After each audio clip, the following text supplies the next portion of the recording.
When we think of a circus, the first thing that comes to our mind is fun, games, many faces of happy and smiling children. We cannot imagine what life is like for the bearded woman outside the tent, the life of the dwarf when he has to go to the supermarket, or the Siamese sisters when they want to find a partner. We just focused on the fact that we have a lot of fun, watching them humiliate themselves while having cakes thrown at them, or appear dressed as a baby. Mike, while he was in his cage, told his life to Nora, the latest addition to the circus, with tears in his eyes. Before he got there, he was an orphan boy with red hair, who had finally found a home with a mother who loved him. He had a terrible childhood. He had to steal to be able to feed himself. He had slept covered with cardboard for many nights, until one day a good woman took care of him, and cared for him and loved him as if he were her son. At last, he had the opportunity to have a new life, full of possibilities, go to school, play with friends, and sleep in the warmth of the blankets on a soft mattress every night. Those vermin, with snakeskin shoes and gold teeth, claimed custody of that poor child from the woman. They took him when he was only 9 years old. He was a child when they injected all those substances into his blood.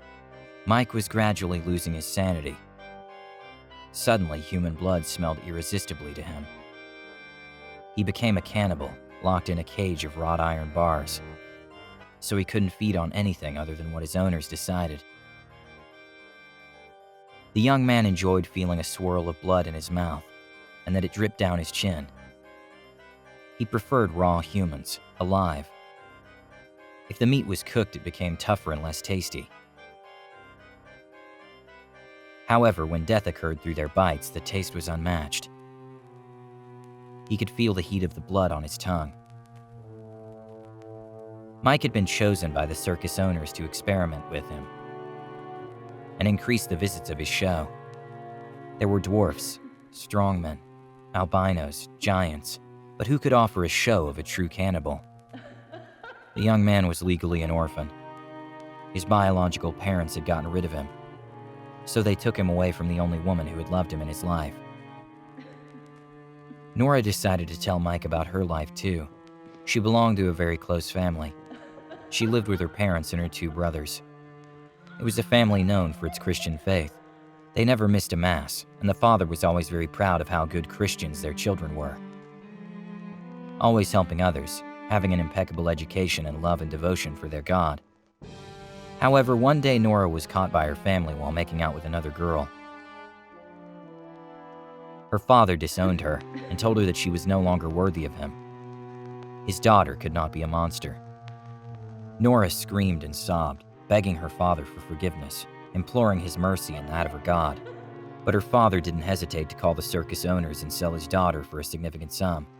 He didn't want to bear the embarrassment of people finding out what she was. So he told the businessmen to take her away and do with her what they wanted. That sweet girl with hair as bright as gold was the subject of another of their experiments. Her legs were amputated, and the legs of a goat were sewn to her body. Nora cried when she remembered that operation that seemed like a butcher shop, cutting off her legs mercilessly. She could no longer dance as she had done so many times. She had become one more deformed, and she knew that she would never be that beautiful girl again.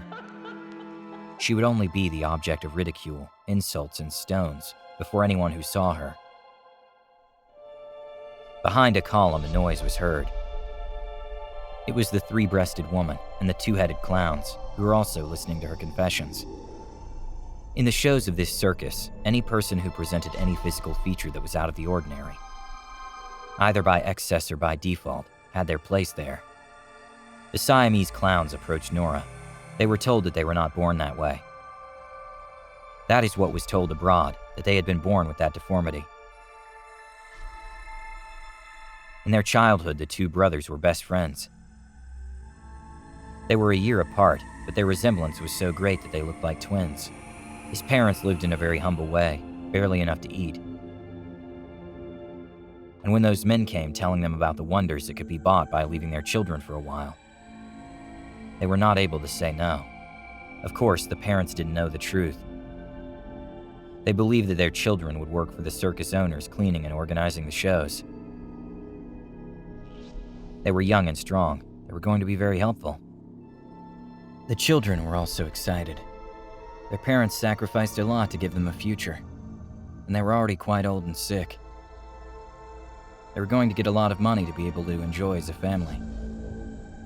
But the truth is that none of that would be so. They were chained and tied to a metal table.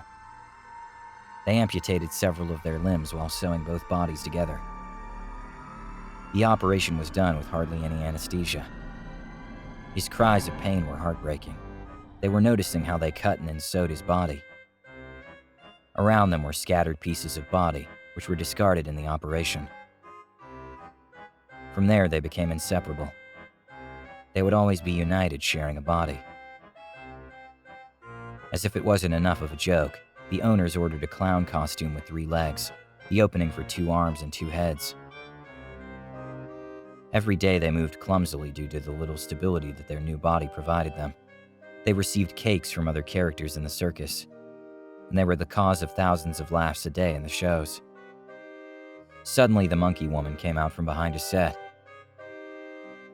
She had not only a long beard like other bearded women, but her entire body was covered in thick, dark fur that made her look like a primate. She'd even acquired an ape-like gait. Listening to the story of her companions, she told them to stop whining. They all had a reason for being there. The outside world didn't accept them, so at least they had a roof over their heads to sleep under every day.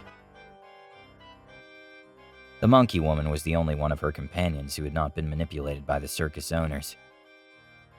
She had been born with that quirk, and her parents, believing that they had spawned a monster, decided to give up their daughter to the businessmen, so as not to have to raise that creature. The monkey woman stood in front of them and said, "I could shave all the hair off my body and I would look like any woman.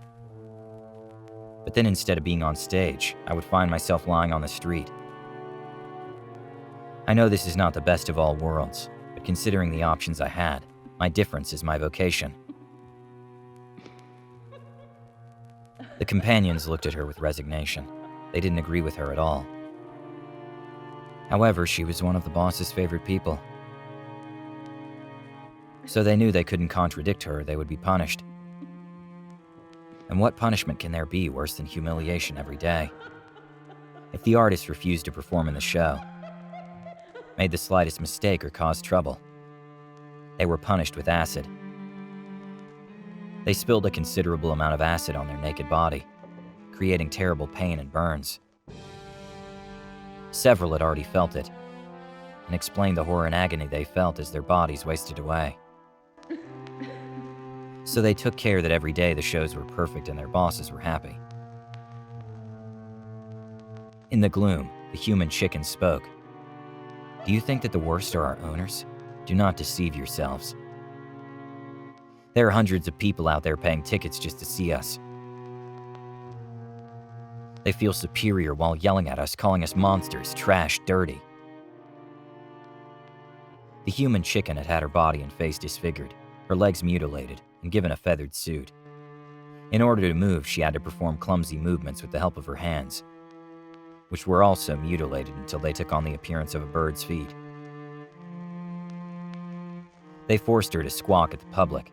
They got up from their seats and cried with laughter when she made her appearance. All performers were monsters. They were a socially accepted form of entertainment. Spectators considered those people museum pieces displayed in a shop window, without at any time mentioning that despite their appearance, they had the same feelings as any other human. So who were the monsters? Them or the spectators? The monkey woman ordered them to shut up, and she threatened them, saying that if they didn't stop whining, she would tell the bosses about the secret talk they were having with each other, and they would end up punished. Nora, the goat woman, walked away from Mike's cage and addressed the monkey woman. "I see you haven't been given today's script. You probably wouldn't be so calm here. Do you think they're your friends? If at any time you could have had a friend, those could only have been us. You've spent these years spying on us. You've revealed our secret every time we've tried to plan an escape to get out of here and be happy. And what good has it been for you, friend? The monkey woman was very offended.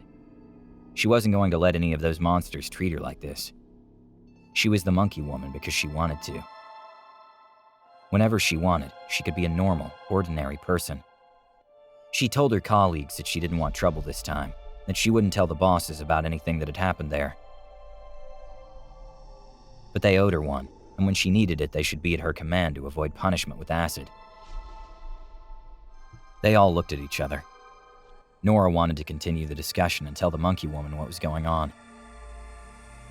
But then the chicken woman grabbed her leg and told her to let her be. It was the best. It was time for the show, and the monkey woman asked the organizer for the rundown of the show. Normally they always followed the same patterns, but some days there could be certain changes in the characterization or order. The organizer told her that on that day she could give free rein to improvisation. The bosses let her do what she wanted. She could sing, dance, or whatever she wanted. The monkey woman was excited. So many years of confidence with her bosses had finally paid off. She considered herself the queen and diva of the show. Her bosses had finally realized that she had endless possibilities to exploit. When they told her it was her turn, she appeared in a tutu with glitter in her hair. She began to dance as if she were a ballet star. She did it in an agile way. The hairs on her body fluttered with every jump and pirouette he made. Suddenly, people started clapping. She couldn't stop smiling. The audience liked her dance. With her eyes closed, she kept jumping in the air to the beat of the music, until she opened her eyes and could see why the audience had gotten so excited. Her companions were dragging Mike's cage into the center of the tent.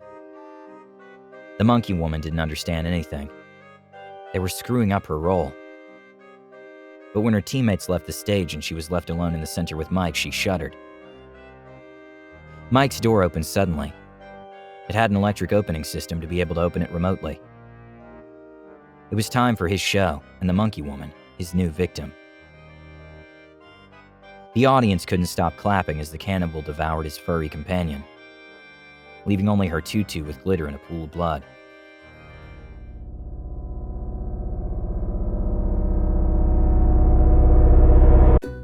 If you enjoyed this video, don't forget to like it. And if you want to see more Draw My Life videos, subscribe to our channel. See you on the next episode.